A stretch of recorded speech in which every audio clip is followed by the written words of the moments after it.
Alhamdulillah, alhamdulillahilladzi an'ama alaina wa hadana ila dinil Islam. Allahumma salli wa sallim ala sayyidina wa maulana Muhammadinil ummiyil ladzi da'ana ila dinil malikil allam wa ala alihi wa ashabihi salatan wa salaman daimaini mutalazimaini ala mamarid duhuri wal ayyam. Asyhadu an la ilaha illallah wahdahu la syarikalah, syahadatan tunji qailaha min ahwali yaumiz zihab. Wa asyhadu anna sayyidana wa nabiyyana Muhammadan sallallahu alaihi wasallam abduhu wa rasuluhu sayyidul anam. Wa idza quri'al Qur'anu fastami'u lahu wa ansitu la'allakum turhamun. A'udzu billahi minasy syaithanir rajim. Bismillahirrahmanirrahim. Ya ayyuhalladzina amanu taqullaha haqqa tuqatih wa la tamutunna illa wa antum muslimun. Wa qala aidan wa lisanan wa syafatayn wa hadaynahu najdayn. Amma ba'd. Kaum muslimin, jamaah Jumat rahimakumullah. Marilah kita selalu meningkatkan kadar ketakwaan kita kepada Allah Subhanahu wa taala dengan berusaha sekuat tenaga untuk mengerjakan apa yang telah diperintahkan oleh Allah Subhanahu wa taala dan mencurahkan sekuat tenaga pula meninggalkan segala apa yang dilarangnya. Kaum muslimin, jamaah Jumat hafizakumullah. Salah satu bentuk perintah Allah yang harus kita laksanakan sebagai konsekuensi ketakwaan kita kepada Allah Subhanahu wa taala yaitu menjaga lisan. Menjaga lisan dari segala hal yang menyebabkan kita terjerumus ke dalam kekufuran dan kemusyrikan hingga mengakibatkan kita bisa masuk ke dalam neraka. Dalam surat Qaf ayat 18 Allah Subhanahu wa taala berfirman, "Ma yalfidu min qaulin illa ladaihi raqibun atid." Tiada suatu ucapan pun yang diucapkan melainkan ada di dekatnya malaikat pengawas yang selalu hadir. Surat Qaf ayat 18. Penggunaan lafaz ladaihi menunjukkan betapa dekatnya kedua malaikat yang mencatat amal manusia, yaitu malaikat raqib dan atid. Sehingga setiap perkataan yang keluar dari lisan manusia tidak akan bisa lepas dari catatan keduanya. Kaum muslimin, jamaah Jumat rahimakumullah. Lisan merupakan salah satu nikmat Allah yang amat besar dan salah satu ciptaan Allah yang menakjubkan.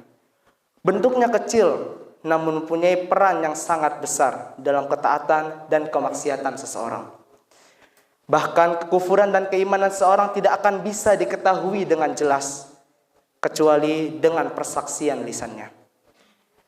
Dari lisannya, seseorang akan diketahui seberapa besar kualitas keimanannya, dan dari lisannya pula seseorang akan diketahui identitas kekufurannya. Selain merupakan nikmat Allah, lisan juga merupakan salah satu ayat-ayat Allah yang kepadanya Allah menunjukkan dua jalan, yaitu jalan kebaikan dan kejelekan, kebenaran dan kesesatan. Dalam surat Al-Balad Allah Subhanahu wa taala berfirman, "Wa lisanan wa syafatayn wa hadaynahun najdayn." Lidah dan dua buah bibir dan kami telah menunjukkan kepadanya dua jalan. Surat Al-Balad ayat 9 sampai 10. Lisan adalah raja atas semua anggota tubuh. Semua tunduk dan patuh kepadanya. Jika ia lurus, niscaya semua anggota tubuh akan ikut lurus. Namun jika ia bengkok, maka bengkoklah semua anggota tubuh. Nabi SAW bersabda, "Idza asbaha ibnu Adam, fa innal a'dha'a kullaha tukaffirul lisan, fataqulu ittaqillaha fina fa inna ma nahnu bika, fa in istaqamta istaqamna wa in ya'wajajta ya'wajajna." Apabila anak cucu Adam masuk di pagi hari, maka seluruh anggota tubuh akan tunduk kepada lisan. Seraya berkata, "Bertakwalah kepada Allah dalam menjaga hak-hak kami. Karena kami mengikutimu. Apabila kamu lurus, maka kami pun lurus. Dan apabila kamu bengkok, maka kami pun bengkok. Hadis riwayat At-Tirmidzi dan Ahmad. Seorang manusia akan bisa dimasukkan ke dalam surga disebabkan lisannya. Apabila benar lisannya, maka dia akan mendapatkan pahala. Dan sebaliknya, bila lisannya salah, maka dia akan mendapatkan dosa. Lisan manusia bisa mewujudkan zikir, tasbih, tahlil, dan membaca Al-Quran, atau mengucapkan amar ma'ruf dan nahi mungkar, berbuat baik kepada manusia dan mengajak mereka kepada kebaikan. Lisan adalah salah satu nikmat Allah jika dipergunakan oleh hamba untuk kebaikan, petunjuk, dan kesahihan. Kaum muslimin, jamaah Jumat rahimakumullah, lisan senang mengembara ke tempat yang tak bertujuan. Lahannya sangat luas dan tak terbatas, juga tak bertepi. Ia memiliki peran yang sangat besar di lahan kebajikan dan di lahan keburukan. Maka barang siapa yang mengumbar lisannya dengan bebas dan tidak mau mengendalikannya, maka setan akan mengiringnya ke dalam neraka dengan segala sesuatu yang telah dia ucapkan, lalu menyeretnya ke jurang kehancuran dan selanjutnya dijatuhkan ke dalam kebinasaan. Tidak ada seorang pun yang dapat selamat dari tergelincirnya lisan, kecuali orang-orang yang mampu, orang-orang yang mau mengendalikan dengan tali kekang syariat, sehingga lisannya tidak mengucapkan kecuali sesuatu yang memberi manfaat di dunia maupun di akhirat. Imam Abi Daud meriwayatkan bahwa suatu ketika Aisyah mengatakan kepada Rasulullah tentang Sofia, "Hasbuka min Sofiyatin kada wa kada, ta'ani qasiratan." Faqala laqad qulti kalimatan law mujijat bima'il bahri lama jajaztu. Cukuplah bagi baginda bahwa Sofia itu orangnya begini dan begini.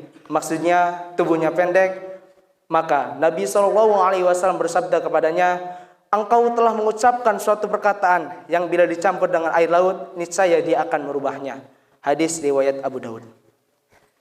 Terkait dengan keharusan menjaga lisan, Imam An-Nawawi menyatakan, ketahuilah bahwa setiap mukallaf harus menjaga lisannya dari semua perkataan kecuali perkataan yang di dalamnya terdapat kemaslahatan yang jelas.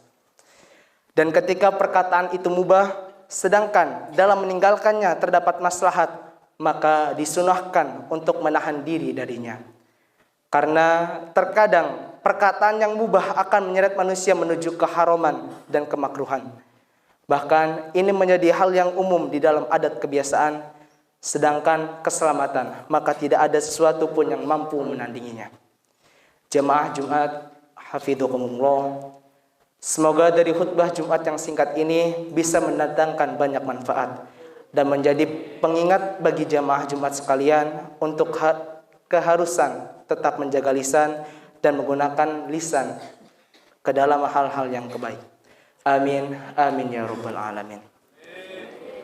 Barakallahu li wa lakum fil Qur'anil azim wa nafa'ani wa iyyakum bil ayati wa dzikril hakim. Wa taqabbala minni wa minkum tilawatahu innahu huwas samiul alim. Usikum ibadallah wa iyaya bitaqwallahi faqad fazal muttaqun. Wa ahuthukum wa iyaya ala ta'atillahi wa ta'ati rasulih fi kulli waqtin la'allakum tuflihun. Wa astaghfirullahal azim li wa lakum wa lisairil muslimin wal muslimat wal mu'minin wal mu'minat fastaghfiruh innahu huwal ghafurur rahim. Allahumma shalli ala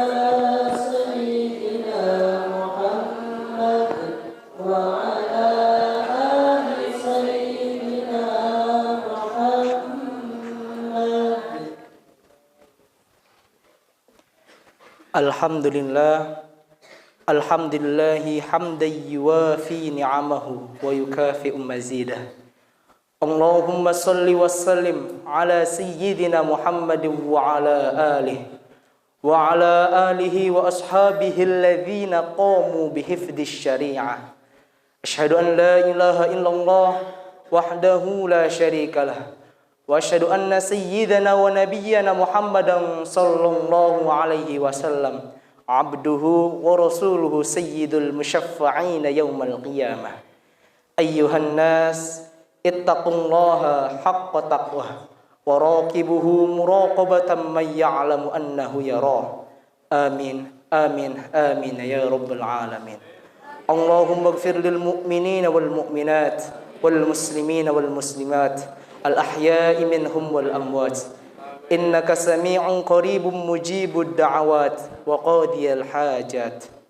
Allahumma rabbana ighfir lana wal ikhwanina alladhina sabaquna bil iman wal ladzina aqamu ma'hadana wa la taj'al fi qulubina ghillan lil ladzina amanu rabbana innaka ra'ufur rahim.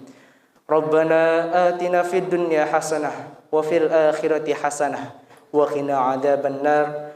Rabbana la tuzigh qulubana ba'da idh hadaitana wa hab lana min ladunka rahmah innaka antal wahhab. Rabbana taqabbal minna innaka antas sami'ul alim. Ibadallah, innallaha ya'muru bil 'adli wal ihsan wa ita'i dzil qurba wa yanha 'anil fahsya'i wal munkari wal baghi. Ya'idukum la'allakum tadhakkarun. Fadhkurullaha al-'azima yadhkurkum washkuruhu ala ni'amihi yazidkum was'aluhu min fadlihi yu'tikum wa lidhikrullahi akbar wallahu ya'lamu ma tasna'un. Aqimus shalah.